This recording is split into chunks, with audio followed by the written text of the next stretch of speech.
Merci, Monsieur le Ministre. La parole est à Monsieur Alain Tourret. Monsieur le Premier ministre, au moment où tous les maires de France vont se réunir à Paris, il n'est pas inutile de s'interroger sur ce qu'il convient d'appeler le millefeuille administratif à la française. Avec courage, le gouvernement a décidé de moderniser l'action de l'État.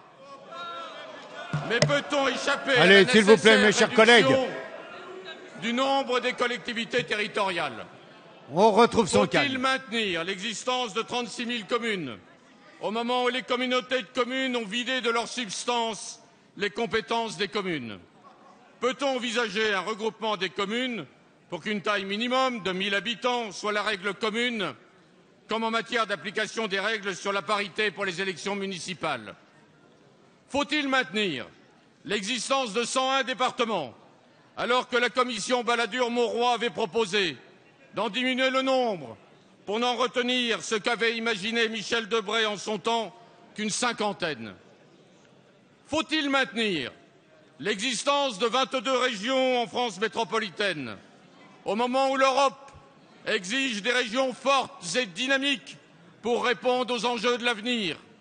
En Normandie, nous avons 2 régions et 5 départements, alors que nous ne pourrions avoir qu'une seule région, la Normandie, la grande et si belle Normandie, et 2 départements réunissant d'une part les 3 départements bas normands et d'autre part les 2 départements haut normands. Nous n'avons tiré, Monsieur le Premier ministre, aucune leçon de l'échec alsacien, alors que plus de 75% des élus souhaitaient cette réforme, à savoir la fusion des 2 départements et de la région alsacienne.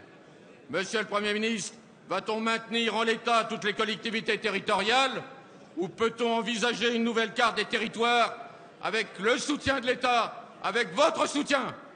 Merci. La parole est à Madame Marie-Lise Lebranchu, ministre de la Réforme de l'État, de la décentralisation et de la fonction publique. Oui, merci, Monsieur le Président, Monsieur le député Alain Tourret.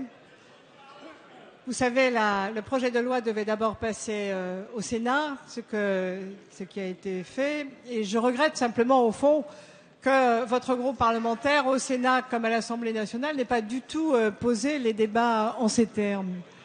Vous vous êtes, comme beaucoup, rangé derrière le fait qu'il fallait ne pas supprimer les départements, ne pas agrandir les régions, protéger les communes. Et vous savez qu'un certain nombre de dispositions concernant les intercommunalités ont été rejetées. Bref, il faudrait que tout le monde soit au diapason, ce qui n'est pas tout à fait le cas. Mais je voudrais vous dire que pour proposer la loi qui a débuté effectivement par les métropoles et les chefs de file, qui va se continuer sur les compétences des départements et des régions, nous avons pris le temps de l'évaluation des politiques publiques et nous faisons le constat suivant, Monsieur Tourret. Chaque entité, comme vous l'avez décrite pour votre région, qui souhaite soumettre à la consultation des populations une fusion entre des départements et des régions peut le faire. Si j'ai bien compris, ce que vous nous demandez, c'est de l'imposer. Or, la loi, aujourd'hui, qui a été coulée dans le marbre, nous oblige à une consultation des populations. Monsieur Tourret, nous n'allons pas reculer sur ce qui a été voté sur tous les bancs de l'Assemblée nationale et du Sénat, mais j'ajouterai une chose. Pour éviter les doublons, pour éviter les redondances de compétences, nous avons proposé que la conférence territoriale de l'action publique oblige régions, départements, métropoles, communautés d'agglo et communautés de communes à se mettre d'accord sur la gouvernance des